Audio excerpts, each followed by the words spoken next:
Hello and welcome No. to BlogtorWho.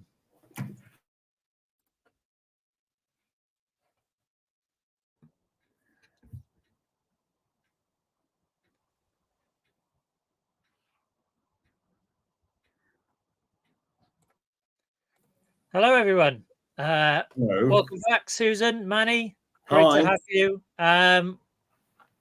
Yeah, we really need to get some music over that. We do need music. Yes, I'll try and figure that out this week.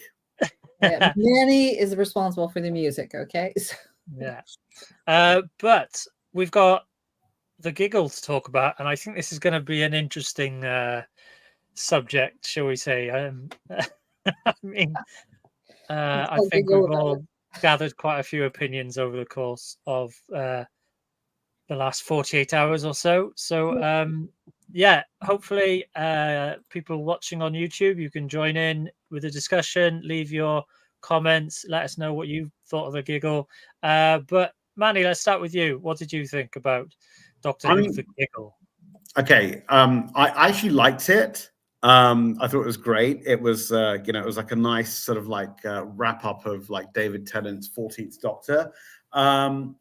There were some things I didn't really kind of like gel with. I mean, well, we'll go into that later, but the whole mallet thing and creating a new TARDIS by whacking the TARDIS, another one turns up, and then, the whole bi-generation thing. I mean, I don't know. I'm in two minds of both those things. But apart from that, I thought it was great. I thought it was absolutely brilliant. I thought Neil Patrick Harris did a good job. David Tennant and Catherine Tate were wonderful. And we got Bonnie Langford as well, which I thought was excellent. I loved Bonnie. Yeah, that was great. Yeah. How old is Susan? she this time? Yeah, so I had a great time. I thought it was a riot. We'll talk about the other stuff later, just like we said. But I mean, I loved Spice Up Your Life. Okay, that was just absolutely fantastic. That was great. Okay, we also have that, don't we? Have that to discuss? Yes. Yeah, Neil Patrick Harris was perfect. I mean, as one Phil Collins son said in the commentary, they made him work. So he's a magician. He's a song. He's a puppeteer, and he can do these things as well. Dancing, we'll argue whether or not he can dance, but I thought he could do it just fine. Singing, I don't think we got him to sing, did we? No, but everything else, everything. They needed a very adept actor with all the talents around to play that role and really go for it, and he definitely went for it. And as you said earlier, Manny, Catherine Tate and David Tennant just really played their roles perfectly. Ncuti was actually great, really good. Yeah, and he has an awards ceremony somewhere out there where he was running around in his pants, and I looked at that and I went, I think that was a bit of a preview thing of what he was going to. I can't remember what awards ceremony is, but he's in a white shirt and a black top and running around in his pants. I'm going, okay. No, I think it was the BAFTAs. I think it was. It was the BAFTAs. Yeah. But he definitely was very much doing the shades of his introduction of his Doctor there. Yeah. I mean, it's finally a Doctor Who cosplay I can do, because all I need is the right pair of pants and a tie to match. And I was expecting him to do like the Tom Cruise kind of like risky business, kind of like Well, it's a cheap cosplay. I just don't want to see a lot of people in their pants at conventions. No. Yeah. Please do not show up in your pants at a convention. Good. I mean, so for anyone who's been on BlogtorWho.com in the last 2 days, hopefully you've had a chance to read my review. I thoroughly enjoyed it up until a point, and that point was when they went out onto the helicopter pad, and for me, I just got lost, and it just lost me at that point. We'll break it all down as we go through this podcast, but let's start at the beginning. And I thought the initial setup with John Logie Baird Stooky Bill. Really creepy, really effective, absolutely brilliant stuff. Susan, aware of really creepy. John Puppets are Luke creepy. stuff. That was great. I loved how they interacted with the characters on that to start off with, and burning it up, and it was just very. I mean, the baby Stookies and all the other stuff. They were just freaky. Yeah, they were, and Yes. I think there's something creepy about puppets generally in marionettes, but this took it to another level. Manny, what about you? Well, I mean, I thought it was okay. Sorry, one second. I actually got builders actually outside my front door. Sorry, I've got to just let them in. You 1 second. Sorry. Hold on. It's kind of like the Amazon calls that come. You know, like when we were in lockdown, everybody, oops, I have to answer the door for Amazon. Anyway, that just proves that we're live. Here we go. Just in case you were considering we weren't live. Anyway, I'll go back to my marionettes. So when Catherine Tate was kicking around the baby Stookies, or was it Susie Stookie or whatever it was? Yeah, that was added to the kind of like creepiness of them. Okay, so Manny, back to you after the builders have come. They just arrived.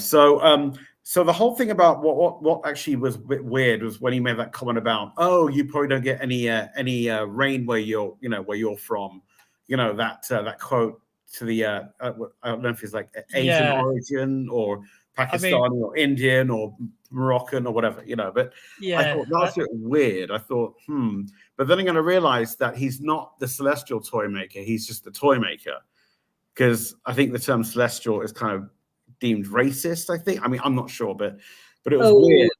There's two versions that came up on. I spent the hours watching all the extended content, but there's the celestial one can be referred to like the Chinese type character, or it can be like out over in space. And the original celestial toy maker was dressed in a what is it? A cultural appropriation of Chinese Mandarin. It was like a kimono, basically. Yeah, but it was another. It's another level, and I'm looking for the emperor, a Chinese emperor type.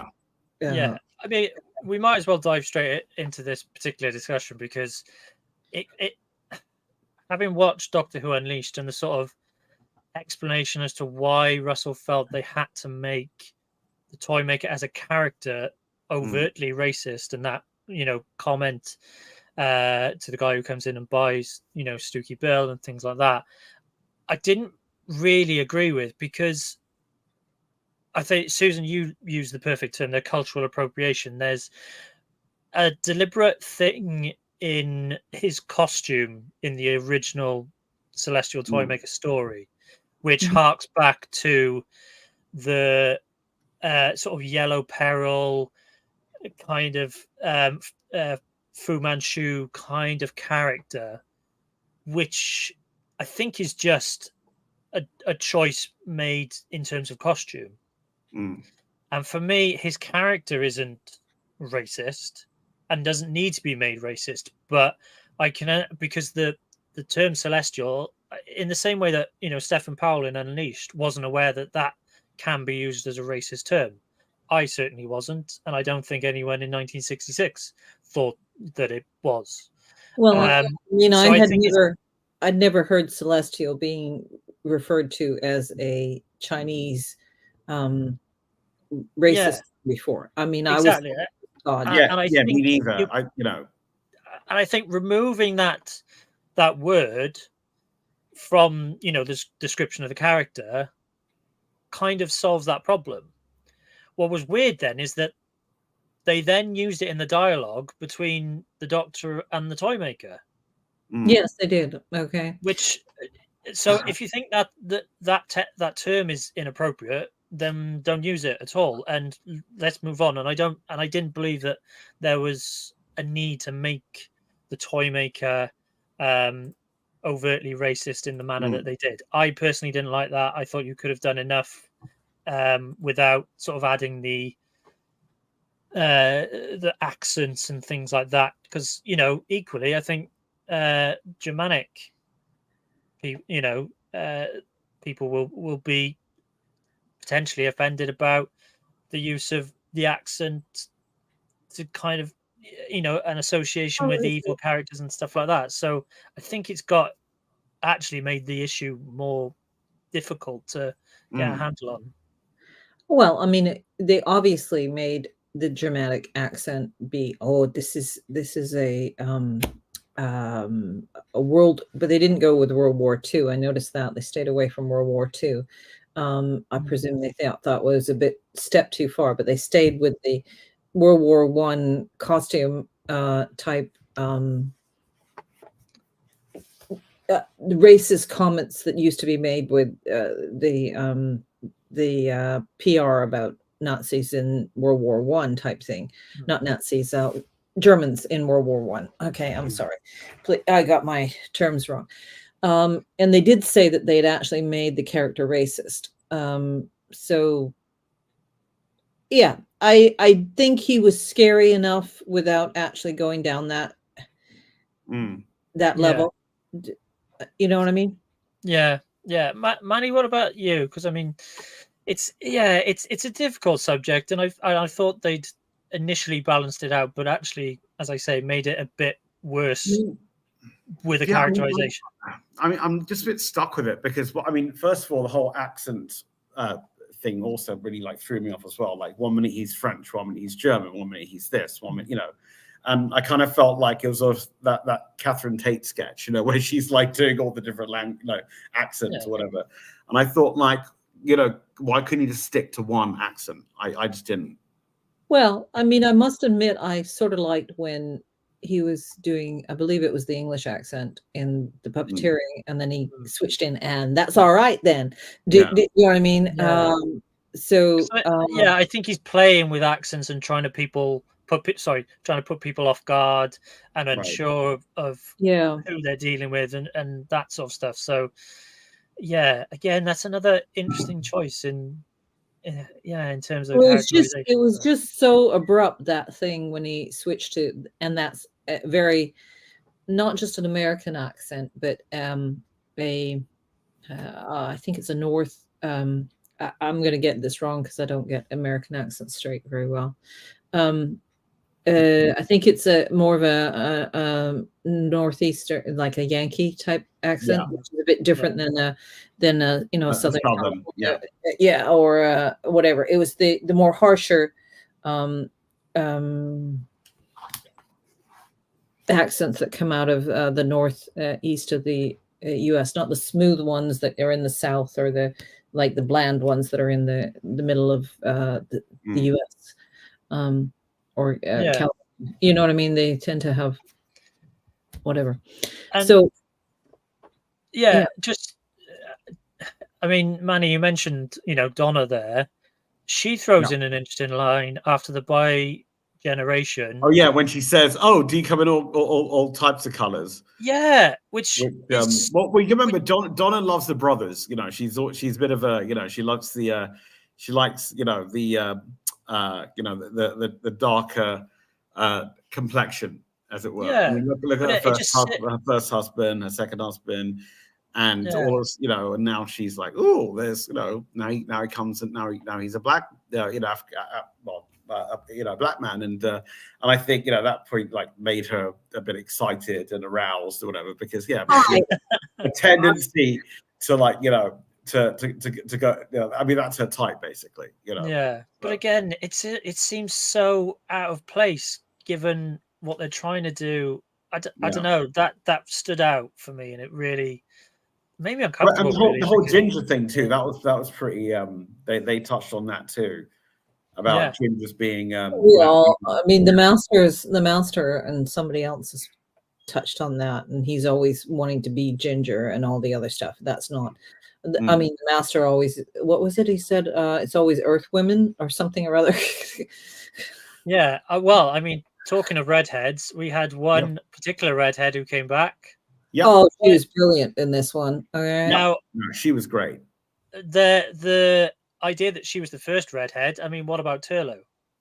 Turlo was Yes, yes, I think good point. Vicky. All right, she was in black no, and white. no, Jamie. What color of hair did Jamie have? Jamie was the first one, I think. Well, I think No, Vicky had red hair. brown. I think when he had brown hair. Yeah. Oh no, it's it's dark brown brown. hair. It's dark brown. It's hard to figure out. But we Right? don't know what color hair the other ones had, from the 60s, because Well, we do. Jean Marsh's character, what's her face? It was dark hair. It's Yeah. dark hair. Yeah, Jean Marsh. Didn't she have red hair? Yeah. But aside from that, it was great to have Bonnie Langford back in Doctor Who, and it And just not came out of screaming. nowhere. Yeah, and not screaming, which is great. Like, back in the, she was Well, always she was a different Mel. Yeah. All right. But question is this: but didn't Mel come from the future though? That's what I don't get. Did she? Because she actually We don't really wasn't know. she a scientist from the future or something, or I a think this is all a setup for Unit. Okay. Yeah.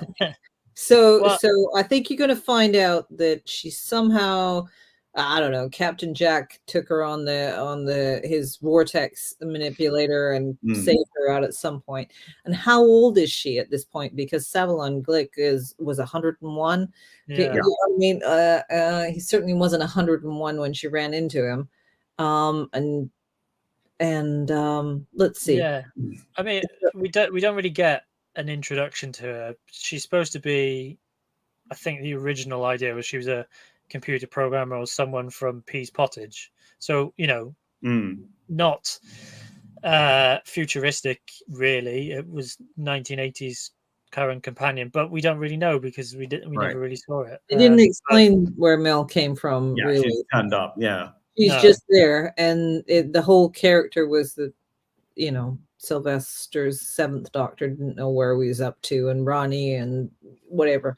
Anyway, was never got around to explaining. No, but she was fantastic, and it was great to see her back. Oh, I loved having her back. I mean, she just stood out, and it was better character than when she was in the in the 80s. Yeah, 80s, 90s, or whatever. Okay, wherever it was. 80s, yeah. And she's definitely coming back next year, so that's something to look forward to. So Mel was obviously part of Unit, so we had Unit back, and looking quite impressive with their, they found their budget again after the Chibnall era where they were being when they were deleted from and Kate Lethbridge-Stewart and Shirley Ann Bingham back again, and Trinity Wells. Yes, Trinity Wells showed up. Her own talk show now. Yeah, and finally a makeup brush and a hairbrush too. I actually thought that. Oh, and definitely Russell T. Davies has got the gang all back. That's definitely what I saw when I saw that. Really well. I mean, we'll go into how it feels. 2008. There's a reason I've got this T-shirt on. But yeah, Trinity Wells has gone a bit mad with her, anti-establishment kind of rhetoric about everything probably. One thing I will ask though is, what was the Vlinks? At some point they said that he was found in some crashed. Now I don't know if that was in all of the things that I read, but he was found in some sort of crashed spaceship, and that he's going to be better or more fixed as he goes along. But he's a regular character, so they found him somewhere on a crashed spaceship. Now I believe that was in the thing where Russell T. Davies and David Tennant and Phil Collinson were just laughing at each other all the way through an hour's watch of the show. But I think that's what he explained. And the more I listen to it, I'm going, well, this is the Unit spinoff that's going to happen. Yeah. And it sounded like they were hiring Donna. Yeah. Quite probably, yeah. I mean, I had no idea what it was, and I felt like I'd missed something. Whether that, I think it's going to be fed into the spin-off show. That I thought this is setting us up for a spin-off. Yeah, absolutely. I mean, there was a lot of that towards the end of feeling there's things being put into place. I mean, Maddie, what would you the obvious comparison of the unit headquarters to the Avengers Tower. Yeah, exactly. It was like, I think like Marvel just went, you know what? Yeah, we're done with that set now. You can have it. You can have that set. Save some money. Here's the set. Here's the design. But actually, that whole helipad thing was actually in a parking lot. Yeah.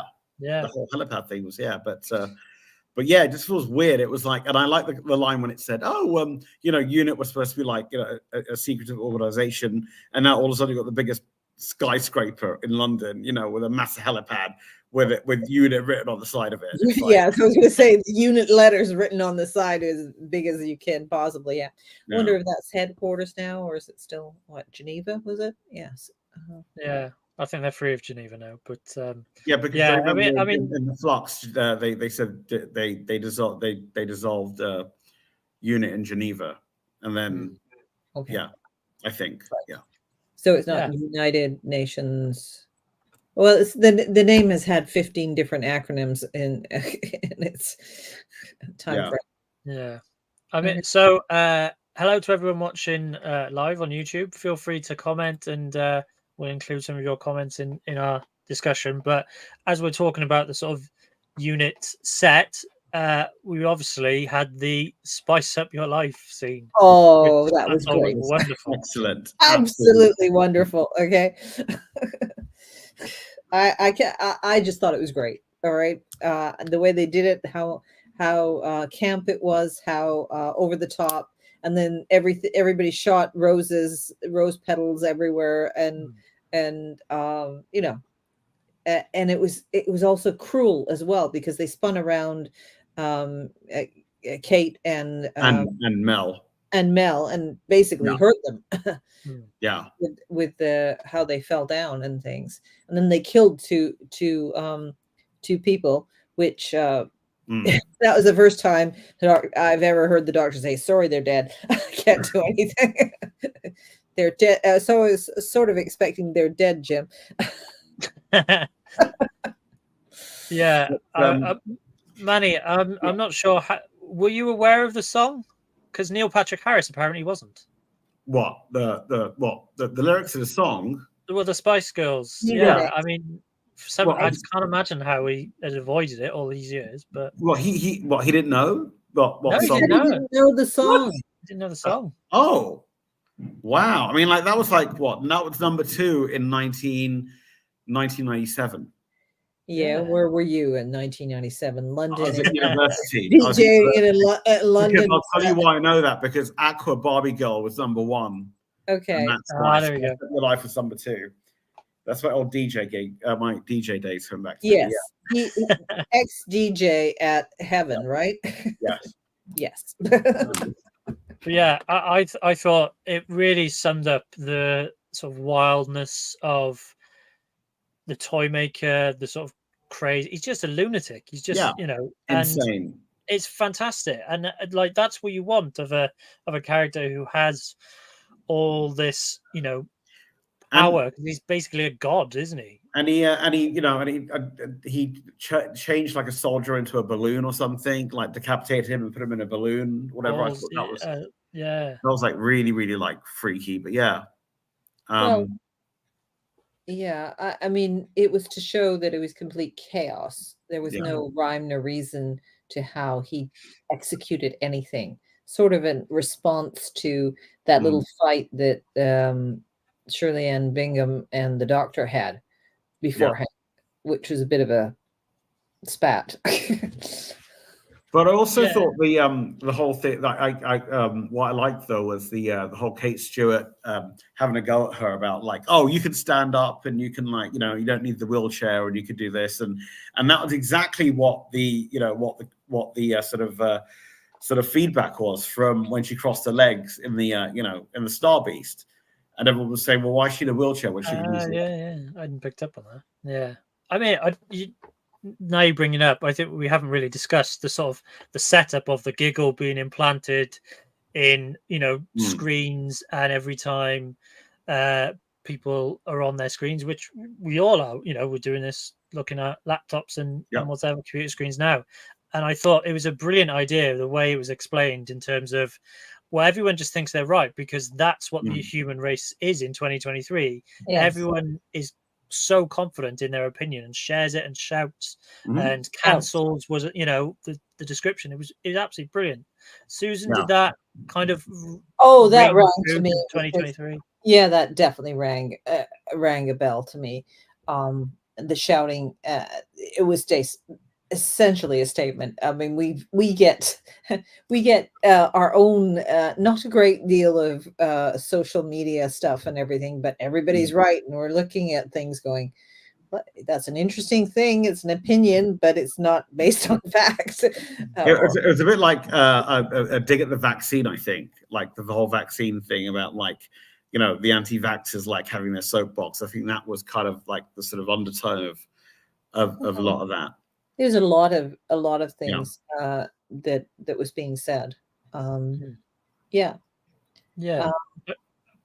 Manny, you mentioned Trinity Wells, and this I can't remember what the sort of armband thing was called, but the anti-vaxxing was very much. She went like, I don't believe in this, and blah blah blah. Exactly. Yes. Yeah, that's exactly right. Yeah. I forgot about that. So there were so many strong elements that just screamed post-pandemic kind of Earth, and everything like that. It was a very jam-packed but clear message that was coming through the whole thing, and it was very fast. And I mean, you put spice up your life, and we ended up with a gun shooting all over the place, and we had flying rose petals, and we went from the past to the front, and we even had a little puppet show with all the redheads involved. Yeah, I mean, I wanted to talk about this. So when the Doctor and the Toymaker square off in the Toymaker's realm of, must have been akin to that in the Mr. Emporium shop.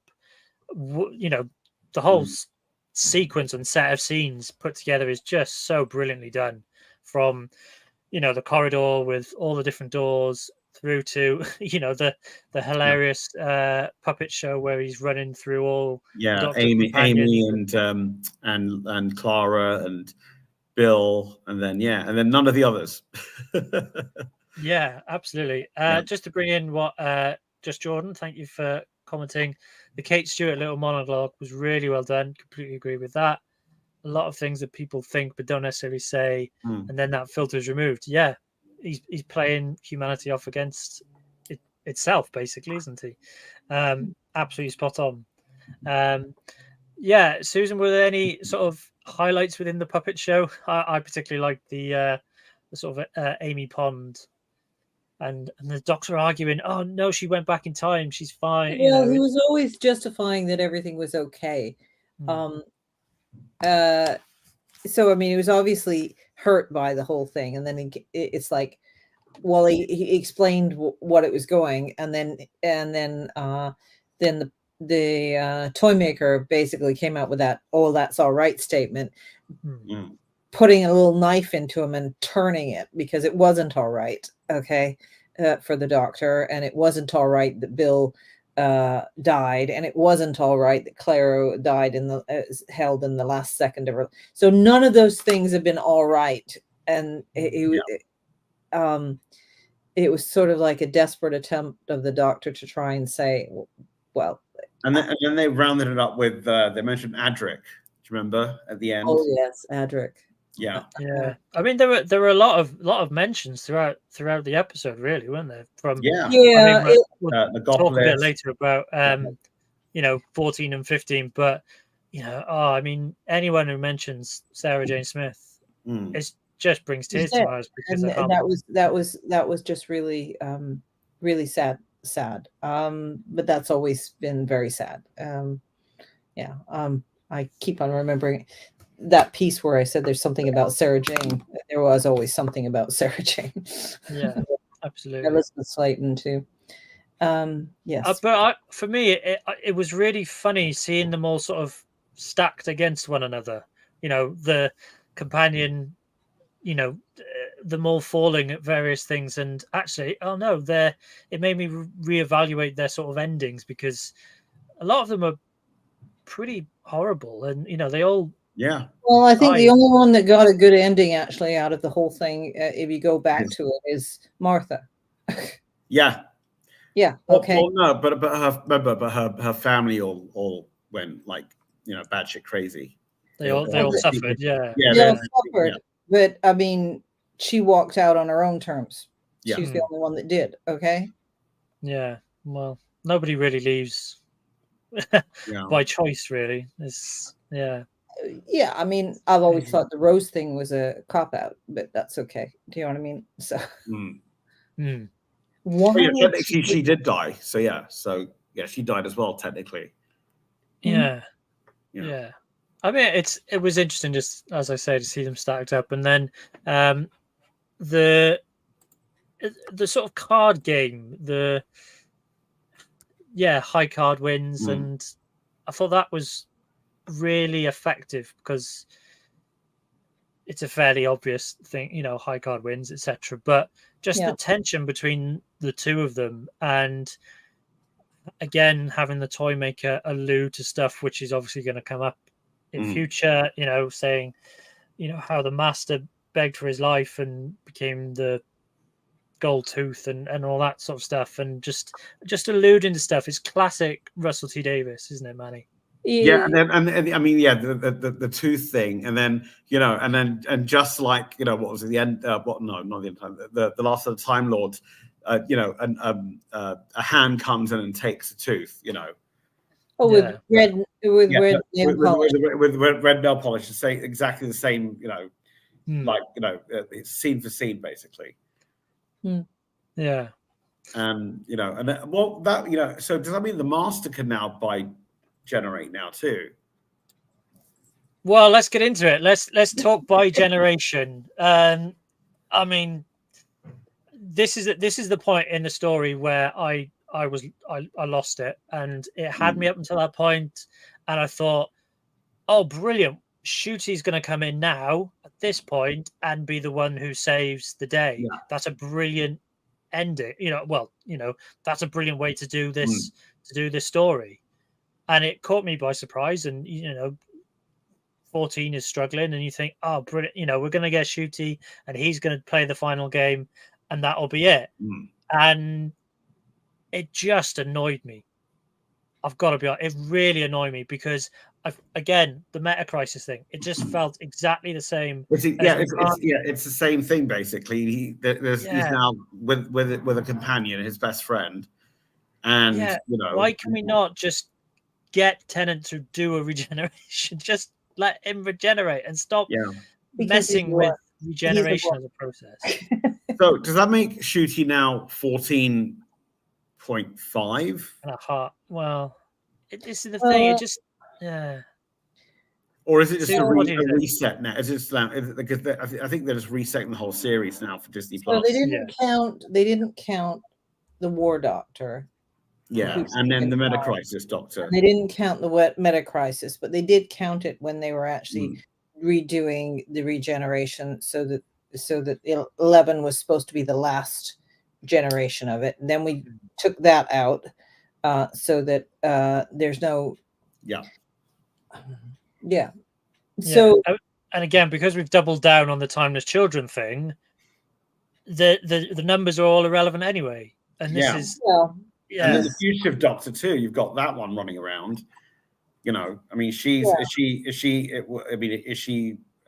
split from one of the other Doctors? Well, I mean, to me, this is it's sort of like that game. You've split one, so is he a Time Lord still? And if he's a Time Lord, does that mean he regenerates again into some other Time Lord? Or does he split when he regenerates? And then do we split again? So then that turns into that game where, like I would like one piece of one grain of rice and double it to the chessboard. So I've got all the rice in the entire universe at the end of the 64 pieces of chessboard. So then that would mean basically we're all the Doctor. I am he, you are he, cuckoo, cuckoo, we're all together now. Exactly. So it sort of,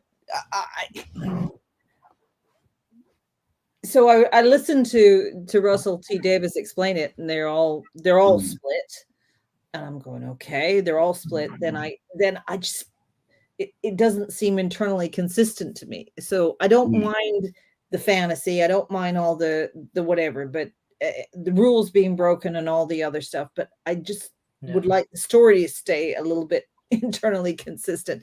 And right now we don't know when the Doctor started, where he's from. That's fine, okay, but he has 50 million before he even remembers it. Doctors that we don't know about, and he doesn't know about. And then we have the worm feature, and then a bunch of them are hanging around doing something else. Are they? I mean, I suppose it would be okay if they were mortal and they died and couldn't do anything else. But it's all.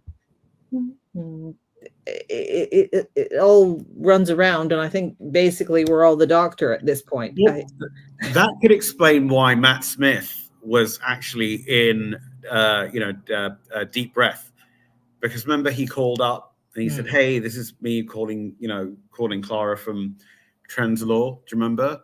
Oh, you mean his TARDIS got hit with a hammer? Yeah. I mean, it's maybe. I mean, I don't know. I'm just getting a headache thinking about it, because it just. Well, I mean, it's even a little bit worse than the. Well, I actually didn't mind the chicken leg thing that is on the scenes that were cut for the Meta Crisis, which is here, have a chicken leg, grow your own TARDIS 20 years from now, or however it is, and shadow fry it with something or other, which showed up in the Star Beast, I noticed. Okay. So, but yeah, I was confused. Yeah, I mean, I was watching Logopolis last week, and the idea of the Watcher was a new introduction to regeneration, but it was a ghost of a future. It didn't fundamentally change the regenerative process in my head. So this is where I have issues, is when you start fiddling with the process that I understood through 6, 8, different versions of the Doctor, and now it's just all over the shop. And I mean, Manny, does where does regeneration stand now, basically? I mean, you see that's the question right there. It's like, I mean, how many times did the Doctor regenerate before William Hartnell? Then how many times, is he now generated? Because now we've got, Peter Davison, we've got Tom Baker as a curator, we've got Colin Baker, Sylvester McCoy, all those. Well, I always thought the curator was just a mental discussion with the Doctor in his own head, because I mean, Clara wasn't even around then, and he's looking at the picture, and I thought it was just his past talking to him, which he's always got a sort of split personality problem. Okay. Yeah. I mean, but that explains the Valiard, right? Too, because then doesn't he a split? Well, he's in between his 12th and 13th. Incarnation. Yeah. So I mean, we've been introduced to concepts that have played around with regeneration before, but I think it's just the water's so muddy now. It's just anything's possible, and that's great. But my issue with the Timeless Children kind of, there's no peril now, because if anyone's threatening death on the, I mean, it's just I don't know. Well, the thing that I always liked about the Doctor was he didn't really know what to do. He kind of went through it. He was in peril just like his companions. He had an edge. So the idea of taking out the 13 regenerations, and they just kind of blew it away. He's got infinite number of regenerations, or he always did, one or the other. I don't know. Okay. At this point, like the idea was that if you had more than that, you went mad, which you could argue he has. So he doesn't have anything that is real perilous, other than he doesn't want to become the next person. he or she or they want to become the next person or not. You know what I mean? And therefore you're arguing against yourself, because you're each doctor is supposed to be the sum of all the other doctors before him and their own self. You know? And I liked he was a screw up. I like that he didn't quite get it right and couldn't fly the TARDIS and wasn't a god. He was an alien, but wasn't a god. And it seems to me like we've sort of gone to a superhero god-like doctor, which I don't mind all the difference. I just didn't want him to be a god. You know what I mean? Like because like the Time Lord Victorious kind of thing. Well, that was so like the Waters of Mars when he became like, you know, okay. But I don't know. I mean, I think Shooty's. I think first of all, he's camp as Christmas. I mean, you know, he's just. Oh yeah. Well, that's fine. I don't mind that. I love that. I like it was great, and he calls him sweetheart and love and everything. I thought it was and all this other stuff, and It's camp as Christmas. Okay, it's great. No, I think it's great, and it's fun because, you know, it's just. I mean, it's. I mean, if you think about it, you know, I mean, you know, to an extent, you know, John Pertwee and Patrick Troughton, you know, were also kind of campy too, you know. Absolutely. The character has been camp all the way through to some degree or another in various ways that you know. So I think based on what I saw of Shooty and everything like that, he's going to be great. Okay. So that's not, it's sort of like how I felt at the end of the Day of the Doctor. I thought that was a great episode of Doctor Who, but I thought it took away all the reason d'etre for the 9th Doctor and the 10th Doctor. Do you know what I mean? Like, it shouldn't be that he didn't have to deal with the consequences of his decision type thing. And really, about all the consequences of the decisions seem to sort of slip away at various points. So I sort of thought that was important for him to have the I mean, that I loved the Day of the Doctor. I watched it in the theater with everybody else, and we all had a great time, and we were just cheering out of it. But when you take it afterwards, when you look at it in the show, it sort of takes the peril away in a sense. Again. Yeah. I mean, oh, sorry, go on. No, go for it, Manny. No, I was just going to say, and you know, and introducing, you know, a surprise Doctor out the blue, which takes up 1/3 of screen time. I mean, I thought I'd rather have Paul McGann playing that role as opposed to, like, you know, I mean, like, John Hurt was great. Don't get me wrong, but I agree. I kind of felt like we kind of got cheated, and we only got 2 Doctors. Well, then we got kind of Peter Capaldi's Eyes, and we got you know, Tom Baker in it. Tom Baker's but it's like the 5 Doctors. We kind of like we got 3.5 Doctors basically, you know, for 5. And you know, and I was expecting a lot more Doctors in you know, these specials. And that's the one disappointing thing which I really you know, which I didn't really like, and I kind of like, you know, it kind of like threw me off a little bit. There's a rumor that Paul McGann will have his own series.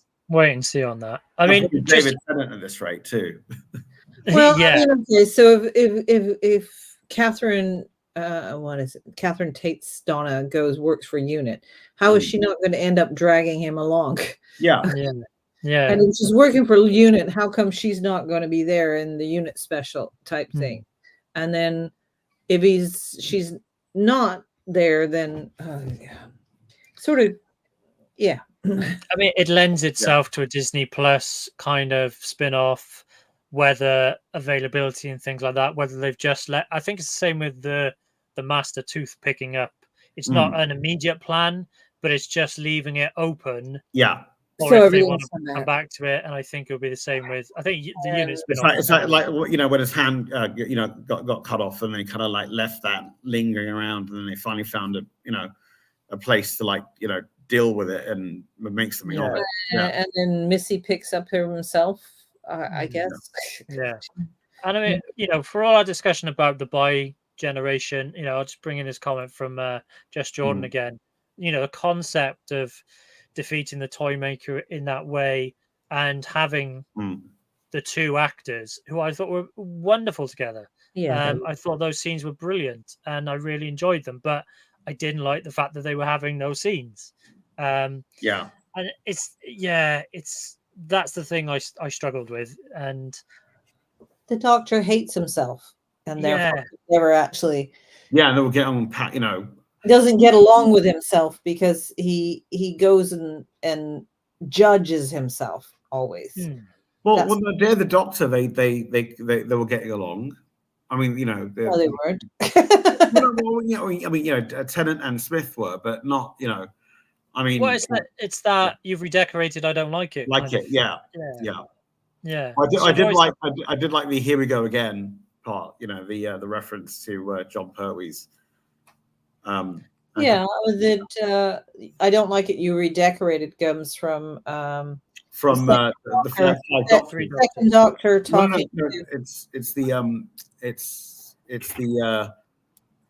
the Five Doctors when Patrick Troughton comes in. Yeah, Three Doctors. It's the Three Doctors where he says it comes from. Really? Yeah. It's as early as that. And I thought it was the Five Doctors. He said no. He says in the Five. No, it's three. Yeah, and I don't know. I mean, I loved Shooty. I thought he had great energy. Something I also wanted to mention was the game of catch to finish. I thought that was brilliant. I loved that. Yeah, it was really. Like, I thought it was like it was because you know it was very well edited. You know, it was like, you know, it was. I mean, there is the idea of the toy maker is there's no sort of. It's just a game, so it's.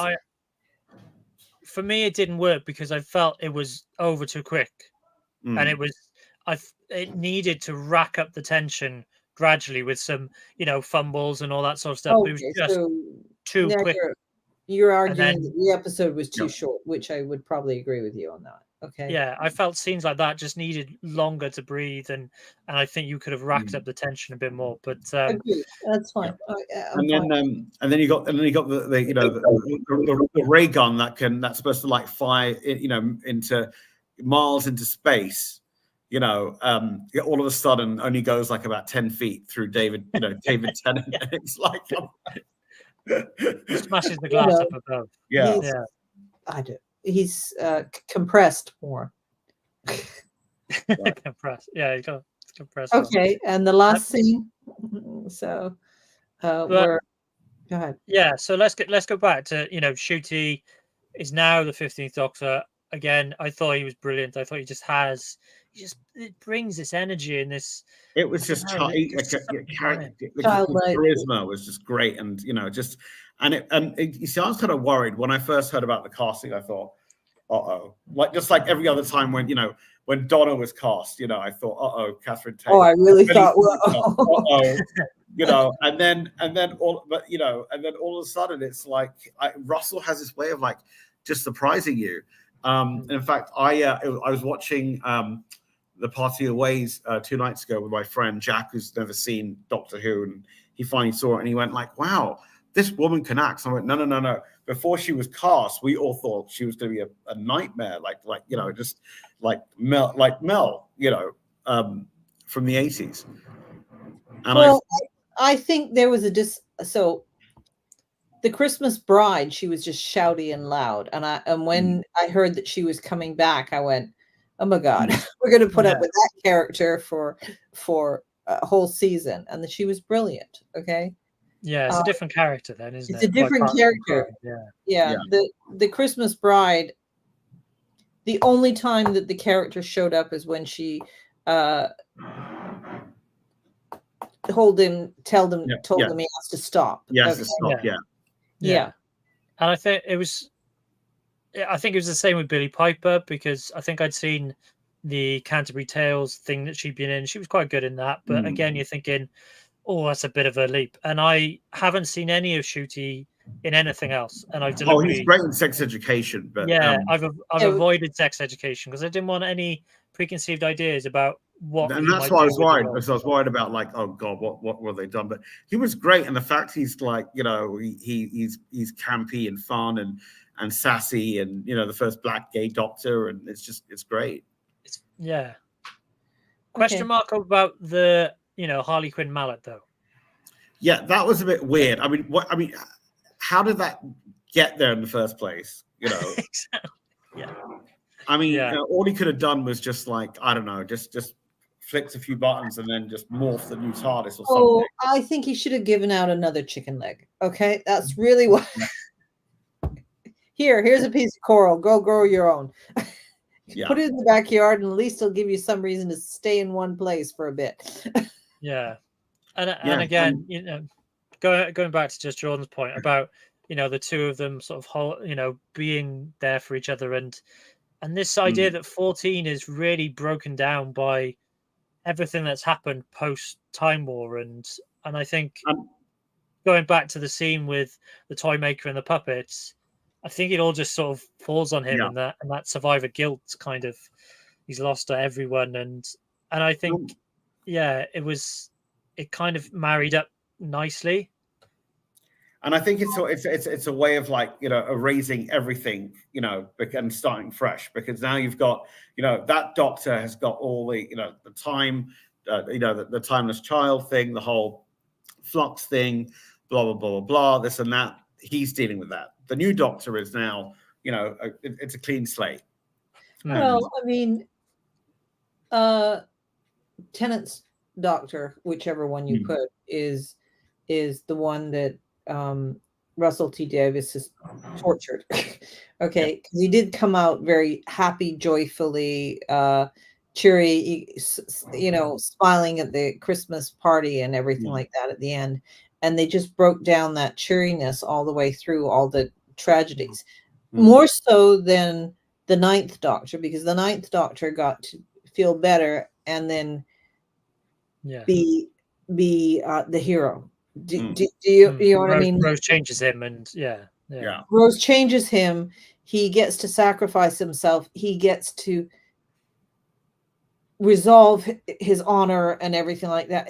I don't know if it's honor, but he's happy with what he's done. He's sacrificed himself for Rose, whereas the 10th Doctor just kind of gets stripped and stripped and stripped down into. I think it's partially because RTD seems half in love with Tennant to start off with, and the other thing is he just wants to yank at, because everybody knows he can do these kind of emotional scenes in such subtlety way, and he just wants to yank them out of him all the time. I mean, but that one's been destroyed. I actually always, in my head, before they came up with the John Hurt War Doctor, I always thought that the 8th Doctor went through the Time War, and that he was like this, and they just destroyed that character, his personality, because he was the most empathetic and open and all the other stuff. Even if you just watched the movie and didn't listen to all the Big Finish stuff. So that was always my headcanon, that he was doing that. I think he does now to a certain extent. He's more involved in the Time War than perhaps Day of the Doctor and all that implied. But But then you end up with so it strikes me as it's kind of like that refresh and again that happy Doctor type thing.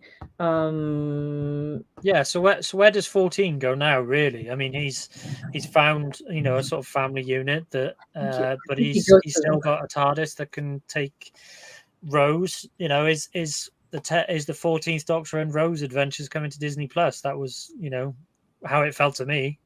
Well, there was a rumor going around that it was going to be like Donna and the Doctor were going to have their own series and blah blah blah. And I thought, no, that's not going to happen. But now, you know, they've left it wide open now for him to have his own. You know, I mean, there's 2 TARDISes.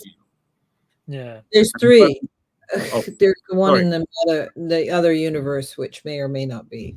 Oh no, there's 4 actually, because you've got the fugitive Doctor's TARDIS, and you've got the TARDIS, and you've got the new the mallet TARDIS. Mallet TARDIS, I like that. And the thing is, what they should have done, they should have made, you know, David's TARDIS back to his original TARDIS and left him with that. He should have got the old one. Yeah.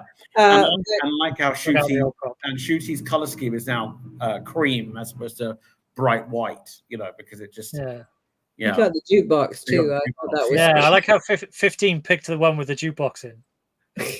and the wheelchair accessible ramp. Yeah, that was a nice touch. I mean, it's not something you know, I as an able-bodied person ever worried about, because K9 got in and out fine. Yeah, but I think the Daleks got in and out of it too. Yeah, but you know, someone, you know, a child in a wheelchair spoke to Russell and said that he couldn't get into the TARDIS, and Russell was very clear about changing it, and it's a lovely scene, and I think it hopefully has meant a lot to, you know, a wide variety of people, and I think that's great, and I don't, you know, I think that's really nice and a positive move to kind of shift how Doctor Who represents society. I also I found out that Ruth Manley has spina bifida. I didn't know that. It comes up. My mom was born with spina bifida. She spent the first 2 years of her life in hospital. And actually, it's written up in Lancet on a bunch of Manchester papers where she had an experimental surgery.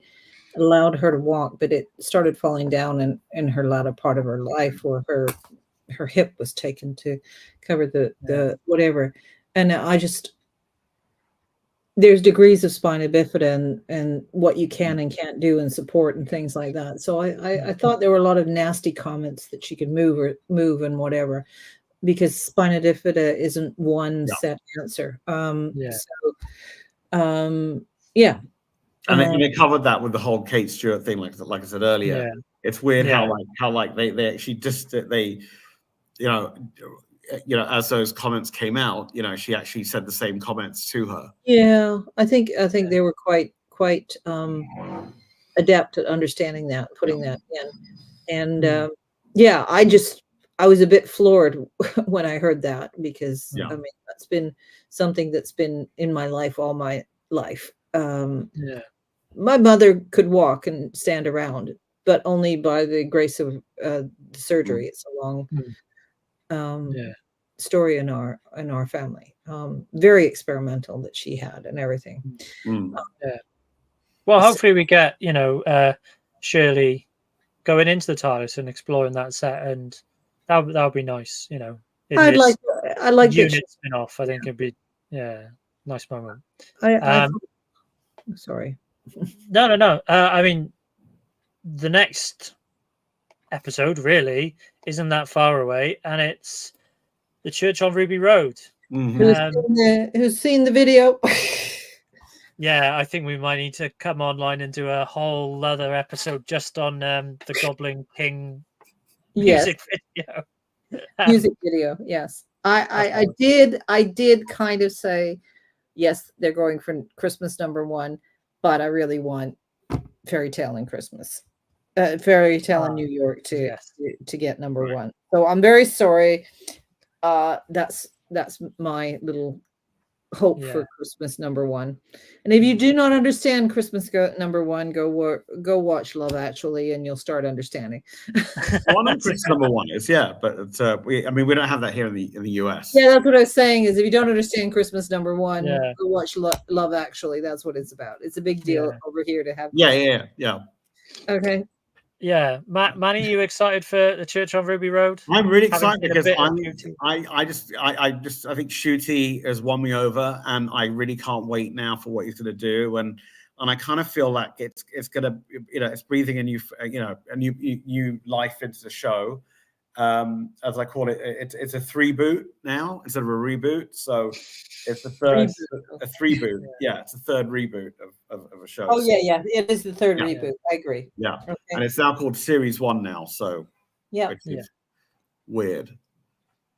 Well, once we have more episodes to talk about, I'm sure we'll be back. I think we'll probably do a video and discuss. We've had quite a bit of news since the Giggle finished, really, with Shooty's new sonic screwdriver and the Goblin King video, music. Lots of us to chat about in the future. But overall, the Giggle, thumbs up, thumbs down. Yeah. Oh, thumbs up. Thumbs up. Yeah. So we sound like we really dislike everything, but we love it, actually. Yeah. It gives us stuff to talk about. I mean, we compared to what we had, years prior. I'm actually glad that we're doing this on this season, and we didn't quite get it together beforehand. No comments to somebody. No, it's been a lot of fun. So thank you, Susan. Thank you, Manny, for joining me to chat. Anytime. And we'll see. Back on. I think, is it Boxing Day? We're back, or? No, I think we're going to come back next week. Maybe, I don't know. We'll figure it out. But if you're watching, So if you're watching on YouTube, subscribe to the channel, and you'll be updated as to when we go live again. So thank you all very much. Lovely to chat to you. See you all again soon. See you soon.